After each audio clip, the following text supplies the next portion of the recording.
نحمده ونصلي ونسلم على سيدنا ومولانا محمد رسوله النبي الأمين المكين الحنين الكريم الرؤوف الرحيم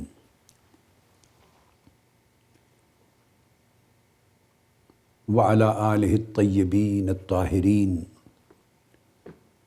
وصحبه الكرام المتقين المخلصين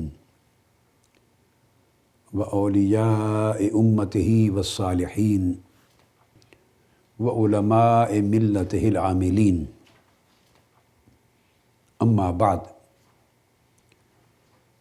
فأعوذ بالله من الشيطان الرجيم بسم الله الرحمن الرحيم يا أيها الذين آمنوا أطيعوا الله وأطيعوا الرسول وقال في مقام آخر أطيعوا الله ورسوله صدق الله مولانا العظيم۔ معزز سامعین و ناظرین، مشائخ و علماء کرام، اساتذہ، طلباء اور طالبات اور جمیع خواتین و حضرات، اللہ رب العزت کا شکر ہے جس کی توفیق سے ہم قرآن و سنت کی روشنی میں عقائد صحیحہ کے انتہائی اہم موضوع پر ایک سلسلہ وار گفتگو کر رہے ہیں۔ اس باب میں ہماری پچھلی گفتگو ختم ہوئی واو عاطفہ کی بحث پر،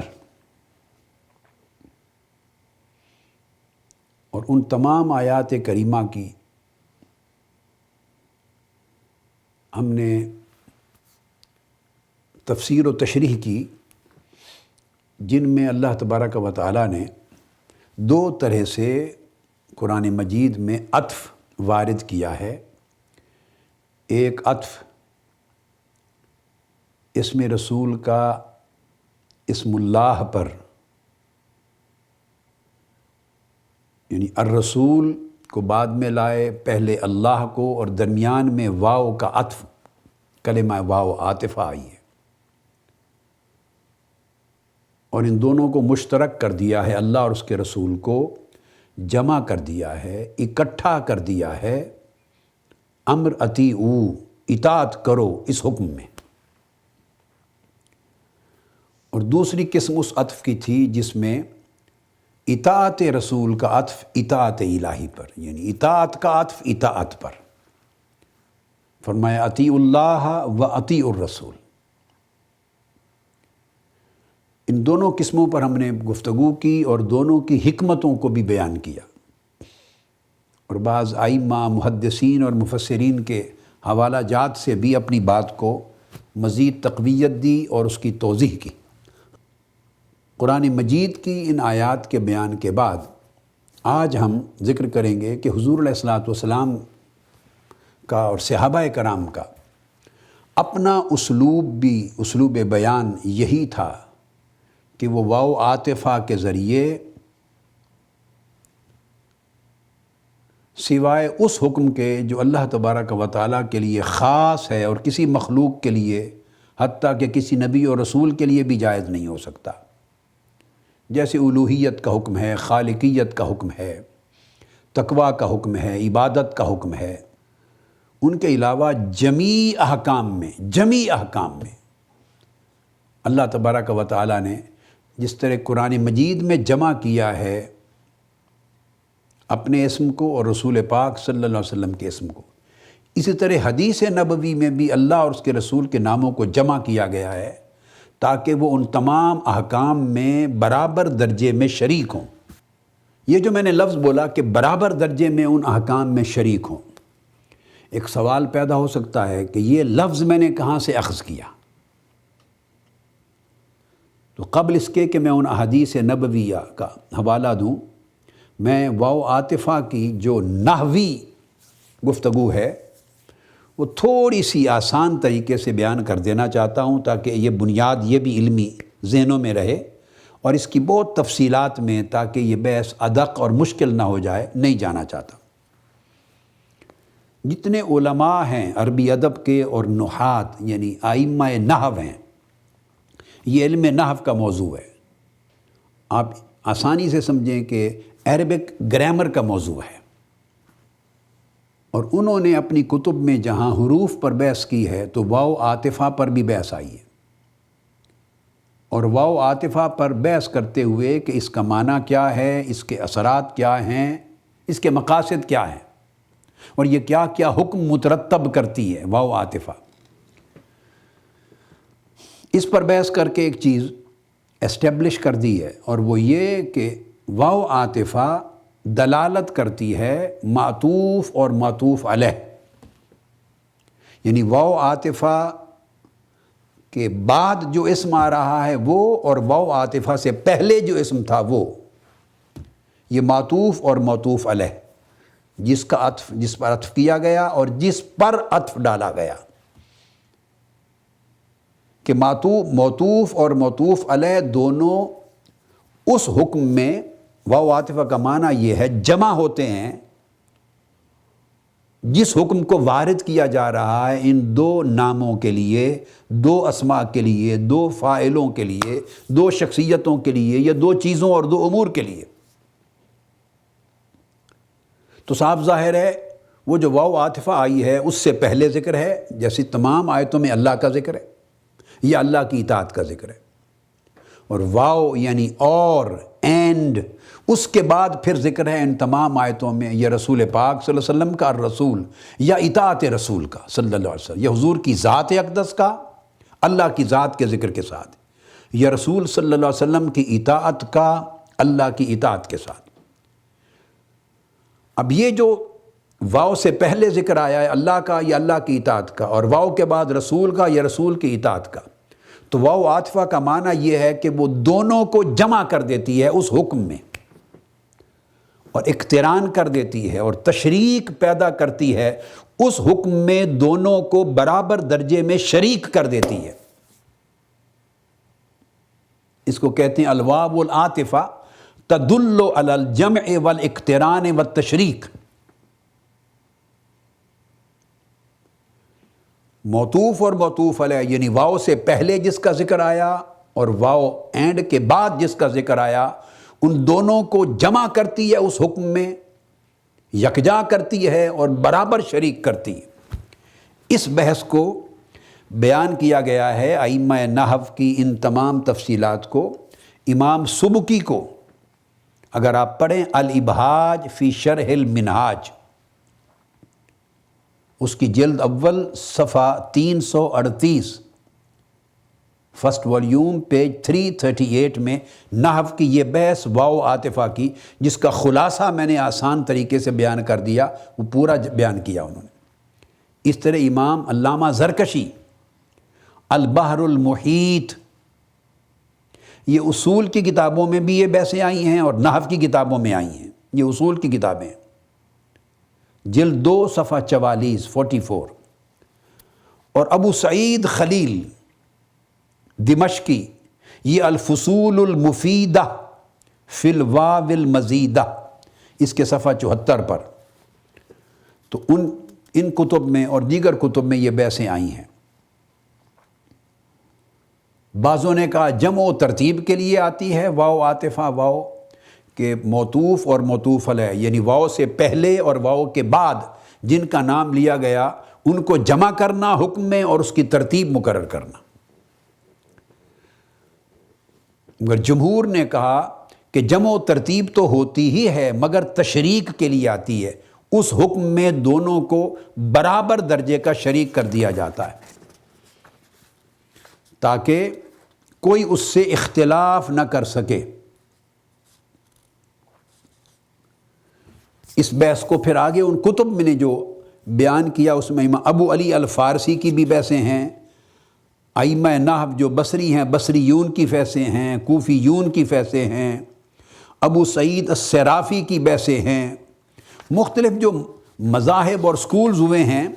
علم نحو کے انہوں نے بڑی تفصیل کے ساتھ ان ساری چیزوں کو بیان کیا ہے اور قرآن کے حوالے دے دے کر اس کی شرح کی۔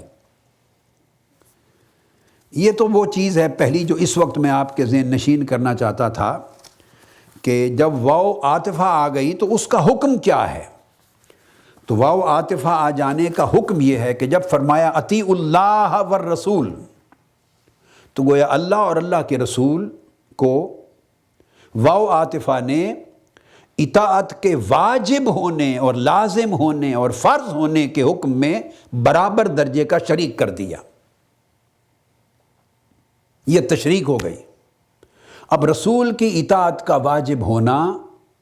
اسے اللہ کی اطاعت کے واجب ہونے سے جدا ہی نہیں کیا جا سکتا۔ یہ اصول کے قاعدے کے خلاف ہے، عربک گرامر کے خلاف ہے، عربی ادب کے خلاف ہے، عربک لٹریچر کے اصول کے خلاف ہے، قرآن کے اسلوب کے خلاف ہے، اللہ کی وحی کے منشا کے خلاف ہے۔ ان دو اطاعتوں کو اب جدا کوئی کر ہی نہیں سکتا۔ جن دو اطاعتوں کو اللہ رب العزت نے ایک ہی حکم اطیعوا کہہ کر واو عاطفہ کے ذریعے جوڑ دیا ہے، ان میں اقتران پیدا کر دیا ہے، ازدواج پیدا کر دیا ہے۔ اور نمبر 2 اس کا فائدہ یہ ہوا کہ اب اللہ اور اللہ کے رسول وجوب اطاعت کے حکم میں برابر درجے کے شریک ہو گئے۔ اللہ کی اطاعت اور رسول کی اطاعت، اس کی حیثیت برابر ہو گئی اپنے وجوب میں، اپنے لزوم میں، اپنی مینڈیٹوری کیپیسٹی میں، اپنی اوبلیگیٹری کیپیسٹی میں، اپنی فرضیت میں، اپنی حجیت میں۔ واو عاطفہ نے انہیں اس طرح جوڑ کر آپس میں باہم شریک کر دیا ہے۔ یہی وجہ ہے کہ پھر قرآن مجید میں اگر کسی چیز کا حکم نہ ہو تو چونکہ رسول کی اطاعت کو عین اللہ ہی کی اطاعت بنا دیا ہے، اور رسول کی اطاعت کا وجوب اور حجیت اللہ کی اطاعت کے واجب ہونے اور حجت ہونے کی طرح یکساں کر دیا ہے۔ یہی وجہ ہے کہ اگر کوئی حکم قرآن میں موجود نہ ہو اور رسول پاک صلی اللہ علیہ وسلم فرما دیں اپنی حدیث و سنت میں، تو وہ بھی اسی طرح واجب اور اللہ کی حد اور حکم بن جائے گا شریعت کی، جس طرح قرآن کا فرمایا ہوا حکم تھا۔ اسی وجہ سے میں نے پچھلی نشست یہاں پہ جا کے ختم کی کہ جو لوگ صرف قرآن کے حکم کو حجت مانتے ہیں اور فرمان رسول کو، حدیث رسول کو، سنت رسول کو حجت نہیں مانتے اور قرآن کی طرح یکساں حجت نہیں مانتے، تو میں نے ان کے لیے کہا تھا کہ وہ پھر کیا کریں گے؟ مچھلی کھاتے ہوئے کہاں جائیں گے؟ کیونکہ مچھلی کو تو قرآن میں کہیں حلال ثابت نہیں کر سکتا کوئی شخص، وہ تو بغیر ذبح کے کھائی گئی مردار ہے۔ وہ مردار کے حکم میں تھی جس کو قرآن نے عمومی حرمت میتہ کے تحت حرام کر دیا تھا، اس کو تو حلال کیا صرف رسول پاک صلی اللہ علیہ وسلم کی حدیث نے۔ سو جو حدیث اور سنت نبوی کو شریعت میں حجت نہ مانیں وہ مچھلی کھانا چھوڑ دیں اور گدھا کھانا شروع کر دیں۔ میں نے پچھلی نشست میں یہ بات یہاں پر ختم کی تھی۔ اب ان کے لیے واجب ہے اور حجت ہے کہ مچھلی کھانا چھوڑ دیں اور گدھا کھانا شروع کر دیں۔ گدھا روسٹ کھائیں، نئی ڈش بنائیں، گھر میں پکائیں، گدھے کے ٹکے بنائیں، ٹکے، گدھا کڑھائی بنائیں، گدھا کی ہنڈیا پکائیں، سالن بنائیں، کھائیں۔ کیوں نہیں کھاتے گدھا؟ پورے قرآن میں گدھے کو حرام نہیں کیا، گدھے کو صرف رسول پاک صلی اللہ علیہ وسلم نے حرام کیا حدیث پاک میں۔ تو اگر حدیث نبوی کا حکم قرآن ہی کی طرح واجب نہ ہو اور شریعت نہ بنے تو میں نے کہا تھا تو پھر گدھا کیوں ترک کر رہے ہیں؟ اب اس پر میں نے چونکہ یہ کوٹ کر دی تھی بات، تو میں اس پر حدیث سے بتا دوں کہ کس حدیث سے ثابت ہے گدھے کا حرام ہونا۔ قرآن میں تو کہیں نہیں ہے، یہ بات کیٹیگوریکل ہو گئی۔ قرآن مجید نے تو گنوا دیے ہیں جو جو چیزیں حرام ہیں، فہرست دے دی ہے۔ حرمت علیکم المیتۃ والدم ولحم الخنزیر وما اہل بہ لغیر اللہ والمنخنقۃ والموقوذۃ والمتردیۃ والنطیحۃ وما اکل السبع الا ما ذکیتم الی آخر الآیہ۔ قرآن مجید نے تو جہاں جہاں جو چیز حرام ہے اس کو بیان کر دیا، اس طرح نکاحوں کے بارے میں جو جو حرام ہے بیان کر دیا۔ ان لسٹوں کے علاوہ جو لسٹ قرآن میں مذکور ہیں کہ یہ کھانا حرام ہے، اس کے علاوہ جو کچھ ہم حرام سمجھتے ہیں وہ حدیث نبوی کی بنیاد پر ہے۔ خواہ آپ کتے بلی کو حرام جانیں، خواہ اور کئی کیڑوں مکوڑوں کو اور کئی جنگلی جانوروں کو حرام جانیں، وہ حدیث نبوی اور سنت نبوی کی بنیاد پر ہے۔ قرآن مجید کا یہ کام نہیں تھا کہ ایک ایک سبجیکٹ میں تمام تفصیلات اور تمام ڈیٹیلز اور تفریعات برانچز تک کو دے دے، یہ قرآن کا کام نہیں تھا۔ رسول اس لیے بھیجے کہ بیسکس اور فنڈامنٹلز قرآن دے دے، اور پھر باقی جہاں جہاں جو چیز قرآن جس کو ایڈریس نہیں کر رہا، رسول پاک جو موجود ہیں صلی اللہ علیہ وسلم ایڈریس کرنے کے لیے، ان کا حکم جو موجود ہے، اور اللہ نے ان کے حکم کو وہی درجہ دے دیا ہے جو قرآن کا ہے، ان کے حکم کو اور ان کے فرمان کو، حدیث و سنت کو وہی مقام دے دیا ہے جو قرآنی وحی کا اور آیت قرآنی کا ہے۔ اس وجہ سے قرآن مجید کو کوئی پریشانی نہیں تھی کہ یہ چیزیں چھوٹ گئیں تو امت کا کیا ہوگا، اور اللہ رب العزت نے بڑے آسانی کے ساتھ امت کے لیے راستے پیدا کر دیے۔ گھبراؤ نہیں، اگر میں نے قرآنی وحی میں ان چیزوں کا ذکر نہیں کیا تو میرے رسول جو موجود ہیں وہ تمہیں جو کچھ بتاتے چلے جائیں گے کہ یہ حرام ہے، حرام ہے، حرام ہے، وہ قرآن کے حرام کیے ہوئے کی طرح حرام ہو جائے گا۔ حتیٰ کہ وہ تو یہاں تک با اختیار ہیں کہ قرآن نے عمومی اصول کے تحت جن کو حرام کر دیا، عمومی اصول کے تحت جیسے میں نے بتایا، اس میں سے بھی اگر میرا رسول ایگزیمپشن کریٹ کرنا چاہے تو ان کو لیجسلیشن کی اتھارٹی ہے، وہ لا گیور ہے، وہ محل الطیبات و محرم الخبائث ہے، وہ ایگزیمپشن بھی کریٹ کر سکتا ہے، تو وہ ایکسیپشن بھی تمہارے لیے اسی طرح حلال ہوگی جیسے قرآن مجید نے خود ایکسیپشن کریٹ کر کے حلال کر دی ہو۔ اب بات چونکہ گدھے کی حرمت کی ہو رہی تھی، یہ میں نے ہے کڑوی سی بات اور سچ بات ہے کہتے ہوئے میری طبیعت پہ بھی بوجھ آ رہا ہے میں چاہتا نہیں تھا، بہت میری طبیعت پہ بوجھ آ رہا ہے کہ کیا مثال میں نے دے دی، مگر اس مثال کو سمجھائے بغیر کچھ کند ذہنوں کے مغز میں بات اترنی نہیں تھی، ان کے دماغوں میں بات ڈالنے کے لیے ضروری تھا کہ یہ مثال دی جائے، اور یہ ہر بچہ بھی سمجھ جائے گا اور ان پڑھ ہل چلانے والا بھی سمجھ جائے گا کہ سنت نبوی کا مقام کیا ہے اور کیا حجت ہے اور کیا نہیں۔ تو حدیث پاک میں ہے، صحیح بخاری میں، کتاب الجہاد والسیر، صحیح بخاری کی، اور باب التکبیر عند الحرب، یہ باب ہے، حدیث نمبر ہے صحیح بخاری کا 2829، 2829، یہ حدیث نمبر ہے۔ انس بن مالک رضی اللہ تعالیٰ عنہ حدیث کے راوی ہیں۔ یہ میں نے واقعہ کل بیان کر دیا تھا۔ وہ فرماتے ہیں،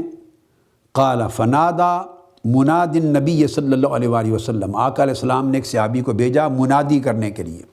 اور کہا جا کے منادی کرو، اور آقا علیہ السلام کے حکم پر صحابی نے ان الفاظ کے ساتھ منادی کی، اعلان کیا، کہا ان اللہ ورسولہ ینہیانکم عن لحوم الحمر فإنہا رجس، کہا کہ اللہ اور اللہ کے رسول نے تمہیں گدھوں کا گوشت کھانے سے منع کر دیا ہے اور ان کو حرام یعنی رجس، پلید ڈکلیئر کر دیا۔ وفی روایت فَأَمَرَ مُنَادِيًا فَنَادَى فِي النَّاسِ إِنَّ اللَّهَ وَرَسُولَهُ يَنْهَيَانِكُمْ عَنْ لُحُومِ الْحُمُرِ الْأَهْلِيَّةِ، اور آگے صحابی کہتے ہیں وَأُكْفِئَتِ الْقُدُورِ وَإِنَّهَا لَتَفُورُ بِاللَّحْمِ، وہ گدھے ذبح کر کے اس کے گوشت کو چھیل چھال کے پکا رہے تھے، سالن ہنڈیاں بھری ہوئی تھی، ابل رہے تھے گوشت، کہ آقا علیہ السلام نے حکم دیا ایک صحابی کو بلا کے کہ جاؤ میری طرف سے ندا کرو، اعلان کر دو کہ اللہ اور اس کے رسول نے گدھوں کا گوشت حرام کر دیا ہے، یہ رجس ہیں، پلید ہیں۔ اب یہاں ایک بڑا آسان سا سوال ہے، اور سننے والے جن کے ذہن میں اس مسئلے پر تردد یا تأمل ہے وہ خود اس کا جواب تلاش کریں۔ جن کے ذہن میں کنفیوژن ہے وہ دور کرنا چاہتا ہوں، خود تلاش کریں کہ آقا علیہ السلام نے فرمایا صحابی کو کہ جا کے یہ کہو کہ اللہ اور اس کے رسول نے ینہیانکم تثنیہ کا صیغہ ہے، دونوں نے حرام کر دیا ہے گدھوں کا گوشت، سو انڈیل دو، پھینک دو اپنی ہنڈیا کو، یہ حرام ہے، رجس سے پلید ہیں۔ سوال یہ ہے کہ رسول نے تو حرام کیا، کیونکہ رسول پاک صلی اللہ علیہ وسلم نے ہی صحابی کو بھیجا منادی کرنے کے لیے، اور آقا علیہ السلام کے حکم پر وہ منادی کر رہا ہے، اعلان کر رہا ہے، اور پکتے ہوئے گوشت اور سالن پھینکوا رہا ہے۔ آقا علیہ السلام نے تو کیا حرام، منع کیا، اللہ نے کہاں کیا ہے منع؟ یہ میرا سوال ہے۔ جو لوگ رسول کے حکم کو اللہ کے حکم سے جدا سمجھتے ہیں اور رسول کے حرام کرنے کے عمل کو، اختیار کو اللہ کے حرام کرنے سے مختلف سمجھتے ہیں، یعنی وہ تحریم جو قرآن میں آئے، جو لوگ اس تحریم سے اسے جدا سمجھتے ہیں جو تحریم سنت اور حدیث میں آئی ہے، یا حضور علیہ السلام کو تحریم کا اختیار نہیں مانتے کہ آقا علیہ السلام کے پاس صرف اچھائی کا حکم دینے، برائی سے منع کرنے جو قرآن میں آئی ہے اس کی اطلاع کرنے کا اذن تو ہے، مگر حلال کرنے یا کسی کو حرام قرار دینے کا اختیار نہیں جو قرآن میں بیان نہ ہو۔ جو لوگ اس وہم میں، گمراہی میں مبتلا ہیں، اب وہ اپنے آپ سے سوال کریں کہ ان اللہ نے بھی اور اس کے رسول نے اس کو منع کر دیا، حرام ڈکلیئر کر دیا، بتائیے اللہ نے کہاں حرام ڈکلیئر کیا ہے؟ اللہ نے کہاں منع کیا ہے؟ الحم سے والناس تک پورے قرآن مجید کی ایک آیت نہیں ہے جس میں اللہ نے گدھوں کو حرام ڈکلیئر کیا ہو اور گدھے کا گوشت کھانا حرمت اس میں بیان کر دی ہو۔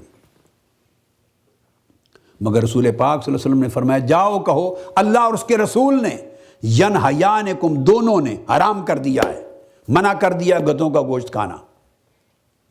تو اللہ اور اس کے رسول دونوں کو جمع کیوں کیا؟ یہ نقطہ جواب اس کا واو عاطفہ دے گی۔ واو عاطفہ کا کام یہ ہے کہ اگر اسم الہی اور اسم رسول کے درمیان آ گئی واو عاطفہ اور ینہیانکم حرام قرار دے دیا، منع کر دیا، اس حکم میں واو عاطفہ دونوں کو برابر درجے میں شریک کر دیتی ہے اور دونوں کے حکم میں وحدت اور عینیت پیدا کر دیتی ہے، ڈکلیئر کر دیتی ہے کہ یہ دونوں order one and the same thing ہیں، ان میں ڈویلٹی نہیں رہی، اس میں دوئی نہیں رہی، غیریت نہیں رہی، تفریق نہیں رہی۔ سو اس لیے اگر اللہ کسی چیز کو حرام کرے تو اللہ پاک یوں فرما دیتا ہے کئی بار کہ اللہ اور اس کے رسول نے ایسا کر دیا۔ رسول حرام فرمائیں تو وہ فرما دیں گے اللہ اور اس کے رسول نے ایسا کر دیا۔ اب میں یہی جو نقطہ ہے اس کے اوپر ایک اور آیت کریمہ کوٹ کر کے آپ کو سمجھاتا ہوں قرآن مجید سے۔ قرآن مجید میں سورہ حجرات کی پہلی آیت ہے، ارشاد فرمایا گیا یا ایھا الذین آمنوا لا تقدموا بین یدی اللہ ورسولہ، اے ایمان والو اللہ اور اللہ کے رسول کے اوپر کسی معاملے میں پہل نہ کیا کرو۔ لا تقدموا بین یدی اللہ ورسولہ، یہ ارشاد فرما کے پھر اس کے بعد آگے اسی صورت میں کئی آیتوں تک صرف حضور علیہ السلام کا ادب سکھایا جا رہا ہے، آقا علیہ السلام کے ادب کا موضوع شروع ہو گیا۔ اب جو بات میں بیان کرنا چاہتا ہوں وہ یہ، اس آیت کریمہ کا شان نزول کیا ہے؟ یہ آیت یوں اتری کہ بقرعید کا دن آقا علیہ السلام کی سنت تھی، طریقہ تھا کہ پہلے نماز عید پڑھاتا اور پڑھا کر اس کے بعد جا کر قربانی کا جانور ذبح فرماتے۔ بعض لوگوں نے، صحابہ کرام میں سے بعض نے ذرا جلدی کرنے کے لیے کہ قربانی ہے اللہ کے حضور جلد ہماری قربانی پہنچے، یہ ممکن ہے اس خیال کے پیش نظر کہ نماز عید کے بعد آقا علیہ السلام کے ساتھ رہیں خدمت میں تو اپنی قربانی سے پہلے فارغ ہو جائیں، تو انہوں نے آقا علیہ السلام کی قربانی دینے سے پہلے اپنے جانور ذبح کر لیے۔ جانور اللہ کے لیے ذبح کیے جاتے، اللہ کی عبادت ہے، اللہ کے لیے دیا گیا صدقہ ہے، ذبح کر دیے، جبکہ ابھی حضور علیہ الصلوۃ والسلام نے اپنے جانور ذبح نہیں فرمائے تھے۔ یہ آیت کریمہ اتری، لوگو ایمان والو خبردار، اللہ اور اللہ کے رسول کے عمل پر پہل نہ کیا کرو۔ یعنی رسول پاک صلی اللہ علیہ وسلم نے ابھی اپنی قربانی کے جانور ذبح نہیں فرمائے، سو تم اپنی قربانی کا جانور حضور علیہ السلام سے پہلے ذبح نہیں کر سکتے۔ تو حکم ہوا کہ ایسے لوگوں کی قربانیاں نہیں ہوئیں، وہ جانور آپ کے ویسے گوشت ہو گئے حلال، جاؤ کھاؤ، مگر قربانی دوبارہ دو آقا علیہ السلام کے ذبح کے بعد۔ اسی طرح یہ بھی شان نزول میں آیا ہے کہ رمضان المبارک شروع ہونے سے قبل آقا علیہ السلام جب روزہ رکھتے ماہ رمضان کا پہلا، تو کچھ لوگ ان سے پہلے روزہ رکھ لیا، تو آقا علیہ السلام کے روزے سے انہوں نے پہل کی، خود پہلے رکھا۔ آیت نازل ہوگی، خبردار حضور علیہ السلام کے روزہ رکھنے سے قبل تم روزہ نہیں رکھ سکتے۔ یعنی امر رسول پر تقدم ممکن نہیں ہے، پہل نہیں کر سکتے، خواہ وہ قربانی کا عمل ہو، خواہ وہ روزہ رکھنے کا عمل ہو۔ اور یہ بھی شان نزول میں آیا ہے کہ حکم دیا کہ بعض اوقات کوئی چیز آقا علیہ السلام فرما رہے ہوتے تو آقا علیہ السلام کے ارشاد فرمانے سے پہلے بعض صحابی ان سے قبل بول پڑتے اور وہ بات بیان کر دیتے، بے خیالی میں۔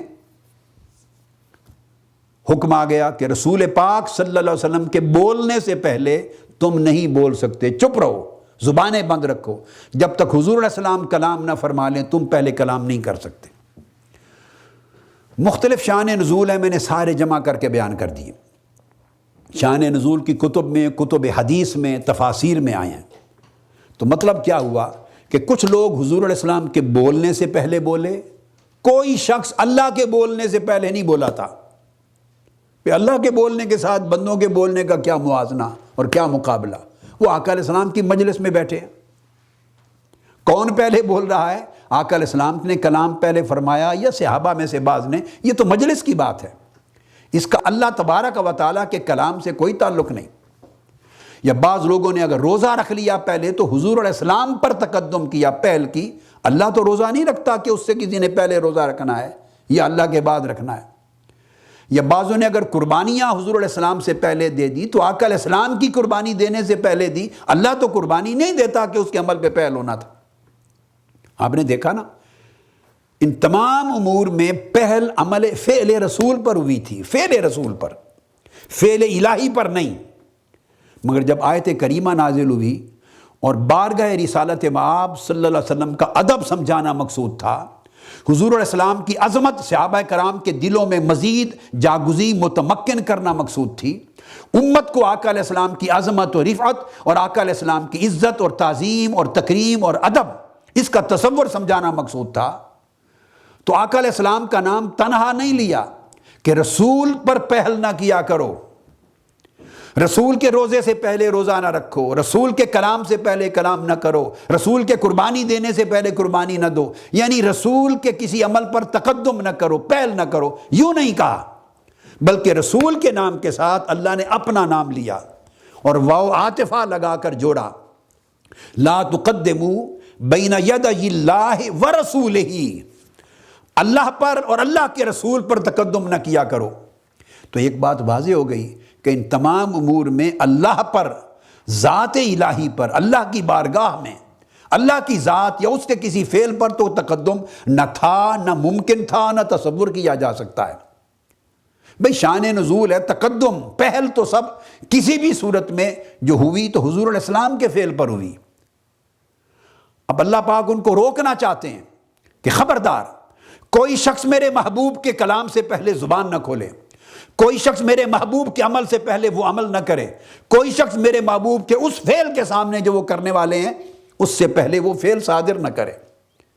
ادب رسول کا سکھانا چاہتے ہیں، مگر رسول کے نام کے ساتھ اپنا نام جوڑ دیا،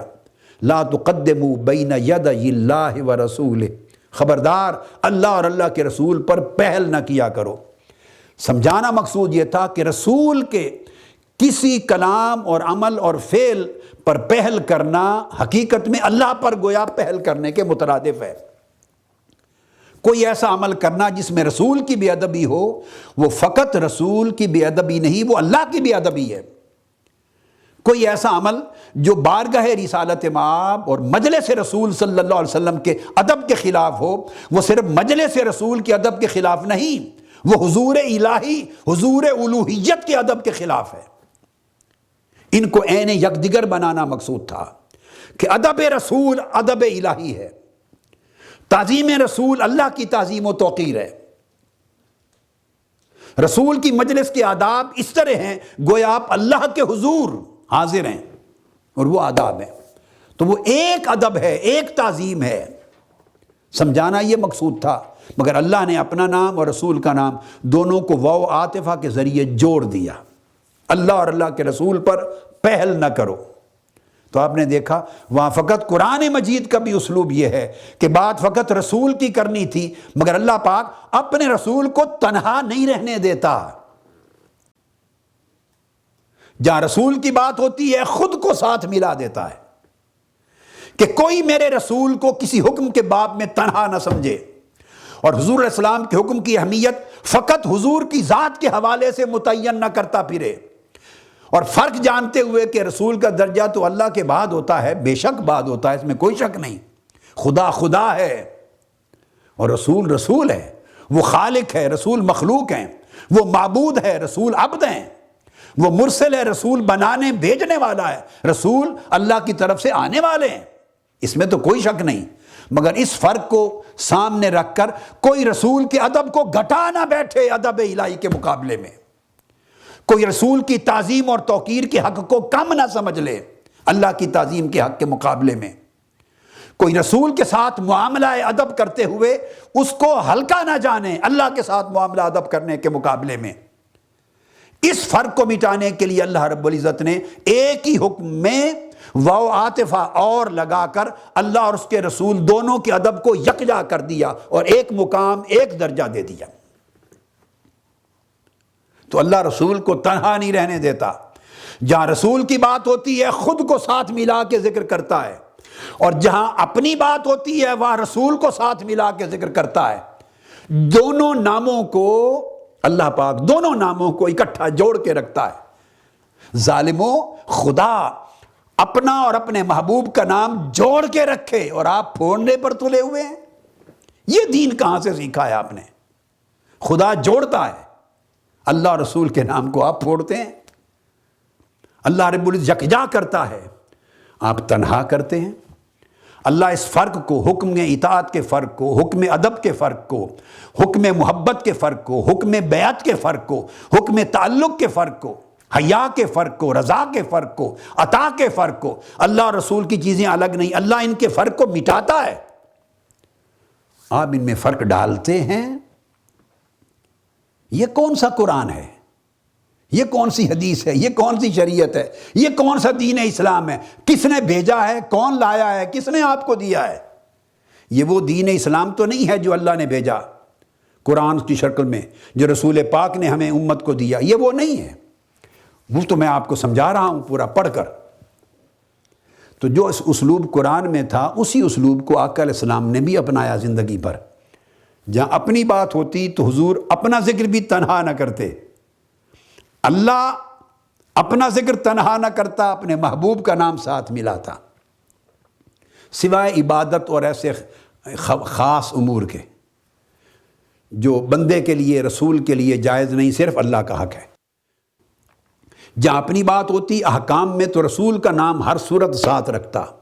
اور آقا علیہ السلام جہاں اپنی بات ہوتی تنہا اپنی بات نہ کرتے، اللہ کا ذکر ساتھ رکھتے، تاکہ لوگ حکم کی اہمیت میں تفریق نہ کرنے لگ جائیں۔ اس فتنے کو کاٹنا، جڑ کاٹنا مقصود تھی، جو فتنہ آج ایک عرصے سے بپا ہے۔ اس لیے فرمایا ان اللہ ورسولہ ینہیانکم، اللہ اور اس کا رسول دونوں منع کر رہے ہیں، حالانکہ دونوں نے الگ الگ نہیں کیا، منع صرف رسول نے کیا ہے۔ تو رسول کے منع کرنے کو، حرام قرار دینے کو آقا نے فرمایا یہ دونوں کا منع کرنا ہے، اللہ اور اس کے رسول کا۔ اب یہ بات آپ سمجھ گئے۔ اگر اس کی بات کی پھر بھی سمجھ نہ آئے تو میں کہہ چکا ہوں، تو پھر نئی ڈش شروع کر دیں، اللہ معاف کر دے، ہم تو نہیں کھائیں گے، ہم تو رسول کے حرام کیے ہوئے کو حرام جانتے ہیں۔ جن کو رسول کا حرام کیا ہوا حرام نظر نہیں آتا، ان کے لیے ایک اور کھل گیا، نئے ریسٹورانٹ بنائیں، نئی کڑھائی شروع کریں، استغفر اللہ العظیم۔ اور کوئی مسلمان ایسا نہیں کر سکتا، لہٰذا اپنے تصورات کو، عقائد کو درست کریں۔ حافظ ابن حجر عسقلانی اسی حدیث کی شرح کرتے ہوئے اپنی فتح الباری میں ایک اور بڑی خوبصورت بات لکھتے ہیں کہ روایت سفیان میں جو انہوں نے آگے بیان کیا اسی شرح میں، وہ کہتے ہیں کہ لفظ تو یہ آئے ہیں جو آپ نے سنے، ان اللہ و رسولہ ینہیانکم، اللہ اور اس کا رسول دونوں نے منع کر دیا ہے، لیکن فرماتے ہیں کہ حضرت سفیان کی روایت اسی حدیث کی، اس میں لفظ افراد کے ساتھ آیا ہے ینہاکم۔ یہ اور بڑی خوبصورت بات کی، فرماتے ہیں روایت عبد الوہاب میں تثنیہ کے ساتھ آیا ہے ینہیانکم، جو ہم نے پڑھا بخاری شریف سے، اور روایت سفیان میں لفظ آیا ہے ینہاکم، واحد کے ساتھ، کہ منع کرتا ہے۔ اب ترجمہ سن لیں، اور وہ فرماتے ہیں کہ میں آپ کو روایت حافظ ابن عسقلانی کی بتا دوں، وہ کہتے ہیں کہ روایت سفیان العطیہ ینہاکم بالافراد وفی روایت عبد الوہاب بالتثنیۃ وہو دال علی جواز جمع فی ضمیر واحد۔ ایک نکتہ انہوں نے بیان کیا ہے کہ ضمیر واحد میں جمع کو بھی استعمال کیا جا سکتا ہے معنی کے لحاظ سے، یعنی ایک ضمیر واحد کی ہو اور ایک سے زائد کو مراد لے لیا جائے۔ اب وہ بیان یہ کرتے ہیں کہ اگر دوسری روایت لی جائے وہ بھی صحیح بخاری کی، تو اس کے لفظ ہیں ان اللہ و رسولہ ینہاکم، جس کو حافظ عسقلانی نے کہ اللہ اور اس کا رسول منع کرتا ہے، پھر معنی یہ ہوگا۔ غور سے دیکھیے، پہلا جو اصل متن ہے صحیح بخاری کا وہ ہے ان اللہ و رسولہ ینہیانکم، اللہ اور اس کے رسول دونوں نے منع کر دیا، دونوں منع فرما رہے ہیں۔ یہ جو گدھے ہیں ان کا گوشت کھانے سے وہ رجس ہیں، ناپاک ہیں، حرام ہیں۔ اور اگر دوسری روایت سفیان سے اس کو پڑھا جائے تو ہوگا ان اللہ و رسولہ ینہاکم، تو مطلب یہ ہوگا کہ اللہ اور اس کا رسول اس نے منع کر دیا ہے، گویا دونوں نے منع کر دیا ہے، تو عربی میں واحد کا ایک صیغہ لگا کر دونوں کا منع کرنا شامل کر دیا ہے۔ یہ کیس اسٹیبلش کرنے کے لیے کہ اللہ کا اور رسول کا منع کرنا الگ الگ دو منع کرنا نہیں ہے، اللہ کا منع کرنا ہی رسول کا منع کرنا، اور رسول کا منع کرنا ہی اللہ کا منع کرنا ہے۔ بھلے ضمیر جو ہے وہ صیغہ ضمیر واحد کی لگا دیں، بھلے تثنیہ دو کی لگا دیں، فرق نہیں پڑتا کہ اللہ اور رسول کی جو حرمت ہے وہ ایک ہی حرمت ہے، اور اللہ رسول کی تحریم حرام قرار دینا ایک ہی حرام قرار دینا ہے، اور اللہ رسول کا منع کرنا کسی شے سے ایک ہی منع کرنا ہے۔ تو یہ اس حدیث کو میں نے واضح کر دیا سمجھانے کے لیے کہ واو عاطفہ کے ساتھ اللہ تبارک و تعالیٰ نے حضور صلی اللہ علیہ وآلہ وسلم کو ہمیشہ ان تمام احکامات میں اپنے نام کے ساتھ جمع کیا۔ اب یہی اسلوب میں نے عرض کیا آقا علیہ السلام کا، اپنے جیسے آپ نے دیکھ لیا صحیح بخاری کی اس حدیث میں، یہ آقا علیہ السلام بھی اپناتے اور صحابہ کرام بھی اپناتے، اور اب میں ان احادیث کو تیزی کے ساتھ کوٹ کروں گا۔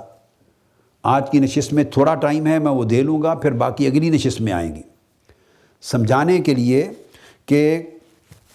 قرآن مجید کی طرح آقا علیہ السلام کا اسلوب اور طریقہ کار اور صحابہ کرام کا بھی یہی تھا، یعنی دین کا سٹینڈرڈ یہ ہے۔ اب حضرت عائشہ صدیقہ رضی اللہ تعالیٰ عنہ کا کلام سن لیجئے، وہ روایت کرتی ہیں ان عائشہ رضی اللہ تعالیٰ عنہ، ام المومنین حضرت سیدہ عائشہ صدیقہ رضی اللہ تعالیٰ عنہ روایت کرتی ہیں۔ وہ کہتی ہیں کہ رسول پاک صلی اللہ علیہ وآلہ وسلم نے سعد بن معاذ کو،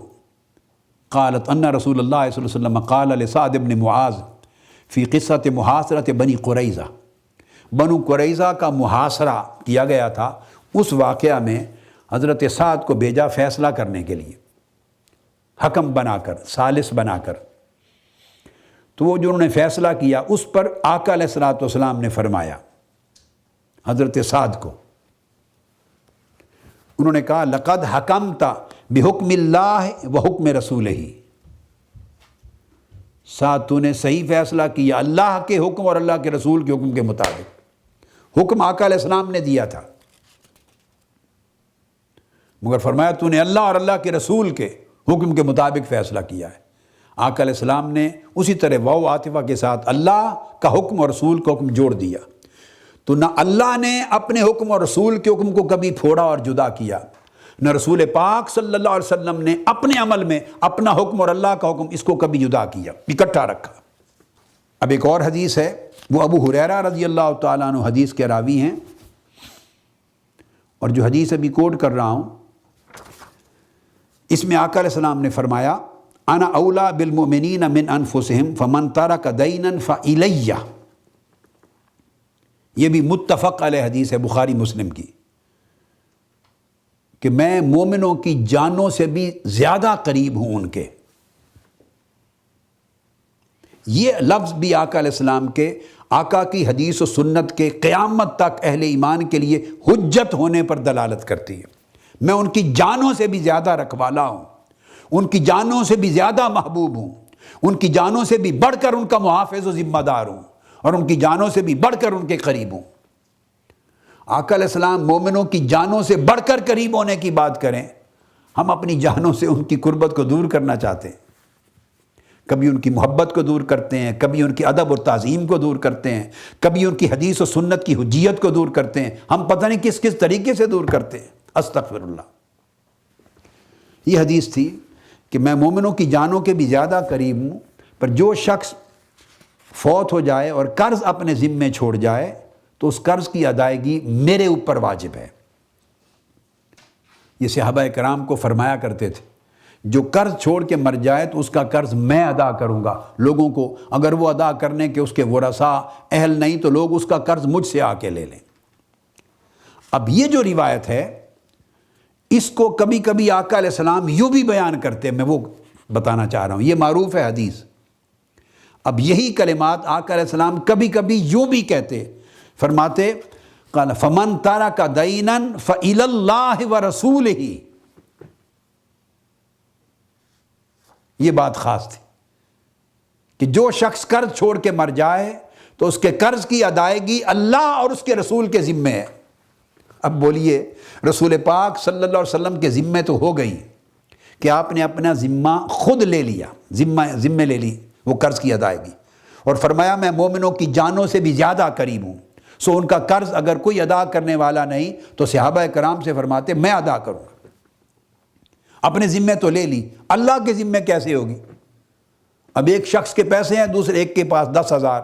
کسی کا 1,00,000، وہ پرانا زمانہ تھا، درہم و دینار کی بات تھی، قرض تھا۔ اب قرض لینے والے یہ سن کر کہ اس کا ذمہ ادائیگی کا اللہ کے ذمے ہے، اب وہ کہاں جائیں گے؟ اللہ کا کوئی گھر ہے؟ کوئی کنڈا کھٹکھٹائیں گے اللہ کا جا کے؟ معاذ اللہ، استغفر اللہ۔ خانہ کعبہ میں جا کے بیٹھیں گے باری تعالیٰ فلاں مر گیا، میرا قرض اس کے ذمے تھا، غریب ہیں وہ رسا نہیں دے رہے، تو حضور نے فرمایا تھا اللہ کے ذمے ہے اور اللہ کے رسول کے، تو میں تو مکہ میں رہتا ہوں، رسول پاک صلی اللہ علیہ وسلم مدینہ میں ہیں، تو مجھے تو ہی دے دے قرض، اس کا واپس کر دے۔ کیا ادھر لاہور بادشاہی مسجد میں آ کے بیٹھ جائے گا؟ کیا منہاج القرآن کی مسجد میں آ کے بیٹھ جائے گا؟ کیا دنیا کی اور جہاں جہاں ملک ہیں ان مساجد میں جا کے بیٹھے گا باری تعالیٰ تو قرض دے میرا؟ کیونکہ حضور نے فرمایا فإلی اللہ ورسولہ، اس کی ادائیگی کا ذمہ اللہ کی طرف اور اللہ کے رسول کی طرف۔ کیوں؟ مطلب یہ ہے کہ آقا علیہ السلام اپنے ذمے لے رہے ہیں، جب صحابہ کرام کا دور تھا اور حیات ظاہری میں تھے کہ مجھ سے لے لو، اور آقا علیہ السلام پھر جو مال آتے غنائم کے، مال غنیمت و فتوحات کے، اس میں سے مقروضوں کے حق قرض ادا کر دیتے ان کی ڈیتھ کے بعد، قرض داروں کو، قرض خواہوں کو، اگر ورثاء اس کی دولت اور وراثت میں سے ادا کرنے کی پوزیشن میں نہ ہوتے۔ حکم تھا کہ پہلے قرض ادا کیا جائے، بعد میں وراثت تقسیم کی جائے، پہلے قرض ادا ہو، پھر وصیت پر عمل ہو، پھر وراثت تقسیم کی جائے۔ مگر سچویشن ہے کہ پیسے، وراثت بچی نہیں، مقروض تھا، فوت ہو گیا، تو فرماتے اگر قرض دینے والا اب کوئی نہیں رہا تو میں ذمہ دار ہوں، ان کی جانوں کے قریب وہ مجھ سے آ کے لے لو۔ تو آپ پھر سرکاری خزانے سے ادا کرتے۔ اب گویا حکم اپنی ذات اقدس کے لیے دے رہے ہیں مگر اللہ کے نام کو ساتھ ملا دیا، چونکہ اگر حضور عطا کر رہے ہیں کسی کو تو وہ گویا اللہ عطا کر رہا ہے۔ آقا علیہ السلام کسی قرض مانگنے والے کو اس کا قرض دے رہے ہیں، ادا کر رہے ہیں، تو گویا اللہ کی طرف سے ادائیگی ہو رہی ہے۔ تو اپنے عمل کو اللہ کے عمل میں شریک کر دیا، واو کے ساتھ تشریک، ایک ہی عمل بنا دیا۔ اب آپ کے ذہن میں ایک سوال پیدا ہو سکتا ہے کہ اس کا اطلاق آج کیسے ہوگا؟ بڑی سادہ سی بات ہے بھائی، جب فرما دیا وَإِلَى اللَّهِ وَرَسُولِهِ یا وَإِلَيَّ میرے ذمے ہے، تو اب حضور کے اس حوالے سے حضور کے نائبین امت مسلمہ میں جب اسلامی ریاست بن گئی تو حکمرانوں کے ذمے ہو گیا۔ آقا علیہ السلام کی نیابت میں، آقا علیہ السلام کی نمائندگی کرتے ہوئے آقا علیہ السلام حکمران کی حیثیت سے سمجھا رہے ہیں کہ لوگوں، کوئی شخص قرض چھوڑ کر نہ مرے۔ اگر لوگ مقروض ہوں اور مر جائیں اور ان کا قرض غریب بچے ادا کرنے کے قابل نہ ہوں تو قیامت کے دن مقروض پوچھا جائے گا، اور اس کا عذاب اور وبال اس ریاست کے صدر، وزیر اعظم، گورنر، وزیر اعلیٰ اور وزیروں کے اوپر ہوگا جو قوم کے خزانے کے اوپر وارث ہیں اور اژدہا اور گنجا سانپ بن کر قوم کا خزانہ لوٹ کے کھاتے ہیں۔ جہاں لوگ قرض کے بغیر زندہ نہیں رہ سکتے، بھوک سے مر رہے ہیں، قرض ان کی زندگی کا سہارا ہے، اور قرض مر گئے، کسی قرض والے کو قرض ادا نہیں ہو سکتا، تو یہ جو عذاب اور وبال ہوگا اس کا ذمہ داری ریاست پر ہوگی، حکومت پر ہوگی کہ وہ اپنی ریاست میں، سوسائٹی میں ایک شخص بھی ایسا نہ چھوڑے جو قرض چھوڑ کے مرے۔ ہر شخص کو اتنے وسائل مہیا ہو کہ وہ قرض لیے بغیر زندگی گزارے، اور اگر قرض لے تو قرض ادا کر کے مرے، یا پچھلے قرض ادا کر سکیں وسائل میں سے۔ مقروض حالت میں کوئی نہ مرے۔ یہاں پوری سوسائٹی کے کروڑوں لوگ قرض کی حالت میں جی رہے ہیں، قرض کی حالت میں مر رہے ہیں۔ قرض تو قرض رہا، اب تو حرام کھا کر جی رہے ہیں، اور حکمرانوں کو سرے سے اس کی پرواہ نہیں ہے۔ تو یہ گویا اب شریعت نے فرض قائم کر دیا۔ اللہ اور اللہ کے رسول کے ذمے ہونے کا مطلب ہے اسلامی حکمرانوں کے ذمے، اسلامی حکومت کے ذمے، سلطنت کے ذمے، ریاست کے ذمے ہے کہ قومی خزانے سے ادا کرے۔ تو آج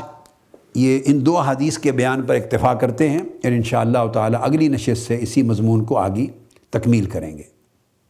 وما علینا الا البلاغ۔ شیخ الاسلام ڈاکٹر محمد طاہر القادری کے آفیشیل یوٹیوب چینل کو سبسکرائب کریں اور بیل آئیکن کلک کریں۔